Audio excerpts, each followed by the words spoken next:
재림성도 여러분, 오늘도 행복하고 은혜 충만한 하루를 시작하시기를 축원합니다.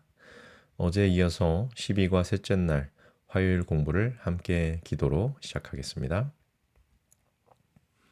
은혜로우신 아버지 하나님, 오늘도 우리의 삶의 현장 속에서 주의 뜻을 배우기를 간절히 원합니다. 우리가 살아가는 직장과 일터와 사람 사이의 관계 속에서도 예수님의 마음을 잃지 않게 하여 주시고 맡겨진 일을 성실하게 감당하며 사람을 의와 공평으로 대하는 믿음의 사람들 되게 하여 주시옵소서. 사람의 눈치를 보는 삶이 아니라 하나님 앞에 서 있는 삶을 살게 하시고 오늘의 수고와 섬김이 주님께 드리는 예배가 되게 하여 주시옵소서. 예수님의 이름으로 기도드립니다. 아멘. 오늘 셋째 날 화요일 공부를 함께 시작합니다. 오늘의 제목은 무엇인가 하면 바로 직업관계입니다.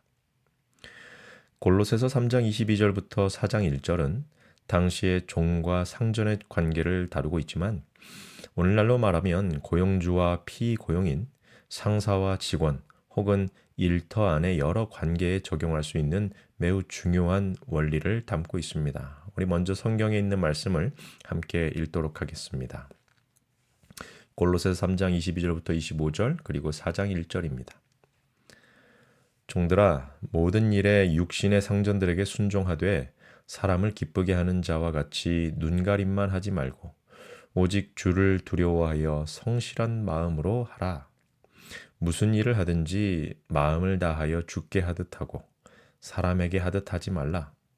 이는 기업의 상을 주께 받을 줄 아나니 너희는 주 그리스도를 섬기느니라. 불의를 행하는 자는 불의의 보응을 받으리니 주는 사람을 외모로 취하심이 없느니라. 4장 1절입니다. 상전들아 의와 공평을 종들에게 베풀지니 너희에게도 하늘에 상전이 계심을 알지어다. 먼저 이런 부분을 함께 생각해 보겠습니다. 성경이 종과 상전에 대해 권면한다고 해서 성경이 노예제도를 지지한다고 말할 수 있을 것인가?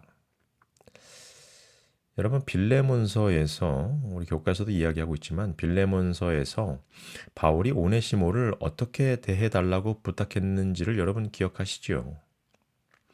우리는 바울의 그러한 권면을 통하여 무엇을 배울 수 있겠습니까? 여러분 이 문제는 그러한 이 권면을 통하여 오해 없이 바르게 이해할 줄 알아야 합니다. 신약 성경은 로마 사회라는 이미 주어진 구조 안에서, 사회 구조 안에서 교회가 어떻게 복음적으로 살아야 하는지를 가르쳐 주고 있습니다. 바울은 정치적인 폭동을 일으키는 방식이 아니라 더 깊은 차원의 혁명, 곧 관계를 보는 눈, 그 자체, 그 시각 자체를 바꾸는 복음의 혁명을 보여주고 있다는 것이죠. 빌레몬서에서 바울은 도망쳤던 오네시모를 단지 종으로만 보지 말고 사랑받는 형제로 받아달라라고 부탁하고 있습니다. 이것은 단순한 친절을 넘어서서 복음 안에서 인간을 바라보는 방식이 완전히 달라져야 함을 보여주는 아주 귀한 독특한 말씀입니다. 예수님 안에서는 여러분 사람을 수단이나 혹은 소유물로 결코 볼 수 없다는 것입니다. 그는 하나님의 형상으로 지음받은 존재이며 예수님의 피로 사신 귀한 영혼이기 때문에 그렇죠. 그래서 성경의 핵심은 어떤 억압적 제도를 정당화하는 데에 그 목적이 있지 않습니다. 오히려 복음이 사람과 사람 사이를 완전히 새롭게 해주고 신분을 뛰어넘어서 서로를 형제 자매로 보게 만든다는 데에 있습니다. 내가 다른 사람을 보는 눈이 바뀌지 않았다면 나는 아직 복음을 깊이 이해하지 못한 것이죠. 그렇다면 여러분, 이러한 성경의 원칙들을 오늘날 우리의 직장과 일터에 어떻게 적용할 수 있겠습니까? 골로새서 3장은요. 일하는 사람들에게 눈가림만 하지 말고 성실한 마음으로 하라. 죽게 하듯 하라라고 말씀합니다. 여러분, 이것은 매우 실제적이고도 아주 도전적인 말씀이지요. 우리는 사람의 시선을 의식하며 일하기가 쉬운 존재들입니다. 누가 볼 때에 또 누가 보는 것 같을 때에는 열심히 일하고 또 때로는 열심히 일하는 척하기만 하고 안 볼 때에는 대충 하고 인정받을 때에는 참 힘이 나고 일할 맛도 나다가 억울한 일을 조금만 당하면 마음이 굳게 닫혀서 하기 싫어지기도 합니다. 그러나 성경은요, 우리의 일을 궁극적으로 하나님께 드리는 섬김으로 바라보라라고 말씀하고 있습니다. 참 귀한 말씀이지요. 내가 하는 일이 크든 작든 중요하든 중요하지 않든 단순하든 또 눈에 아주 잘 띄는 일이든 결국 주님께 하듯 해야 한다는 것입니다. 이 원리는 우리의 직업관을 바꾸어 줍니다. 여러분, 일은 단지 돈을 버는 수단이 아닙니다. 하나님 앞에서 맡겨진 우리의 책임입니다. 그러므로 성실함은 성격 좋은 사람의 어떤 미덕이 아니라 하나님을 의식하는 사람의 신앙적인 태도라고 말할 수 있습니다. 여러분, 사람들이 몰라줘도요, 우리 하나님께서 다 아십니다. 남들이 인정해 주지 않아도 주님께서는 보시고 인정해 주십니다. 그래서 그리스도인은 남의 눈보다 하나님의 눈을 더 의식하며 살아야 합니다. 반대로 4장 1절은요. 상전들, 즉 고용주와 오늘날의 고용주와 상사들에게 의와 공평을 베풀라라고 말씀하고 있습니다. 그리고 너희에게도 하늘에 상전이 계심을 알지어다라고 합니다. 이것은 권한을 가진 사람들에게 매우 강력한 경고라고 생각합니다. 여러분, 자기가 가진 그 자리에 힘이 생기면, 권력이 생기면 사람이 쉽게 변합니다. 말을 함부로 하게 되고요. 다른 사람의 어떤 아랫사람이라고 표현할 수 있을까요? 자기 부하 직원들의 수고를 당연하게 여기고 결과만을 요구하기가 쉽고요. 그 사람의 마음과 동기를 잘 보려 하지 않게 됩니다. 그러나 하나님께서는 그러한 자들에게도 말씀하십니다. 너희 위에도 상전이 계신다. 너희들의 위에도 상전이 분명히 계심을 알지어다. 그러므로 권한이 있는 사람일수록 더 겸손해야 하고요. 더 공평할 줄 알아야 하며 더 의롭게, 더 공의롭게 사람을 대해야 합니다. 여러분, 오늘 우리에게 주어진 이 말씀들은 오늘 우리에게 또 우리가 살아가는 이 시대에도 너무나 중요한 말씀이라고 생각을 합니다. 교회 안에서는 겸손한 척 하는데 직장에서는 아주 그냥 아랫사람을 괴롭히고 또 함부로 대하고 못살게 굴고 억압한다면 여러분, 그것은 참된 신앙의 모습이 아닐 것입니다. 예배 시간에는 아멘 아멘 하면서 일터에서는 정직하지 못하다? 여러분, 그렇다면 우리는 다시 복음을 배워야 합니다. 다시 주님 앞으로 나아가야 합니다.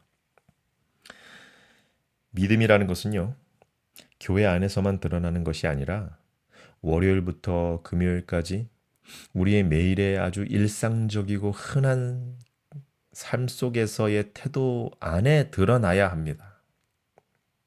내가 함께 일하는 사람을 존중하는가? 맡겨진 일에 내가 정말 성실하고 정직하게 하고 있는가? 때로는 억울한 일을 당해도 정직함을 지키는가? 충실하게 하고 있는가? 또 내가 때로는 힘이 있다고 아랫사람을 함부로 대하지는 않는가? 여러분, 이 모든 것들이 다 신앙의 문제라는 것이죠. 교과 168페이지에 기록하고 있는 교과 저자의 설명을 우리가 함께 살펴보면 좋겠습니다. 신약시대의 교회는 로마 법 체계 안에서 존재했으며 당시 노예의 소유는 불법이 아니었다. 실제로 로마 제국의 일반적인 원칙과 달리 교회에서의 종의 첫 번째 섬김의 대상은 주님이었다. 그리고 주인들은 너희에게도 하늘의 상전이 계심을 알고 그들을 공정하게 대우하라는 권고를 받았다. 게다가 바울은 빌레몬에게 오네시모를 더 이상 노예가 아닌 형제로 대하라고 권면했다. 사실 구약과 신약 모두에서 신자들은 하나님의 종이라 불린다. 여러분, 빌레몬서의 장면을 다시 한번 생각해 보시기 바랍니다. 바울은요, 오네시모의 빚이 있거든 자신에게로 돌리라고까지 합니다. 이 모습은 죄인의 빚을 대신 지신 예수님을 떠올리게 합니다. 내가 하나님 앞에 얼마나 큰 빚진 자였는지를 기억한다면 직장 안에서 다른 사람을 쉽게 무시하거나 짓밟거나 또 때로는 잘못했다고 정죄할 수 없게 되는 것이죠. 바로 내가 하나님의 은혜로 살아가는 사람이기 때문에 그렇습니다. 복음은요, 우리를 더욱더 겸손하게 해주고 더욱더 성실하게 만들어주며 더욱 사람을 귀하게 여길 줄 아는 사람으로 우리를 바꾸어줍니다. 우리 영감의 교훈에만 있는 말씀을 함께 읽고 오늘 화요일 공부를 마무리하면 좋겠습니다. 노예제에 대한 원칙. 주의 영이 계신 곳에는 자유함이 있느니라 고 사도는 선언하였다. 회개할 때 노예는 그리스도의 몸의 한 지체가 되므로 그와 같은 사람은 형제로서 하나님의 축복과 복음의 특권에 있어서 그의 주인과 유업을 함께 누리는 이로써 사랑과 대접을 받아야 하였다.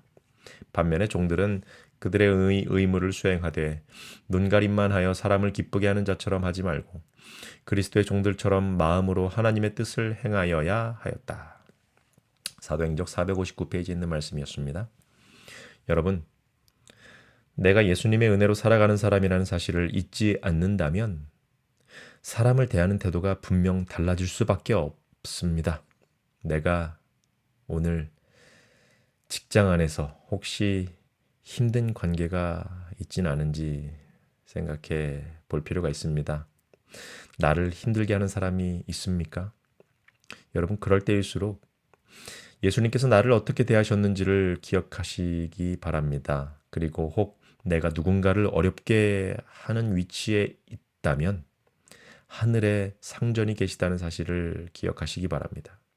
우리의 일터도 하나님 앞에 놓인 예배의 자리라는 사실을 마음에 새기며 성실과 공평과 존중으로 살아가는 믿음의 백성들이 되시기를 간절히 바랍니다. 기도하고 오늘 공부를 마치도록 하겠습니다. 사랑의 아버지 하나님, 오늘 직장 관계에 대한 말씀을 통하여 우리의 삶의 현장을 돌아보게 하시니 감사합니다.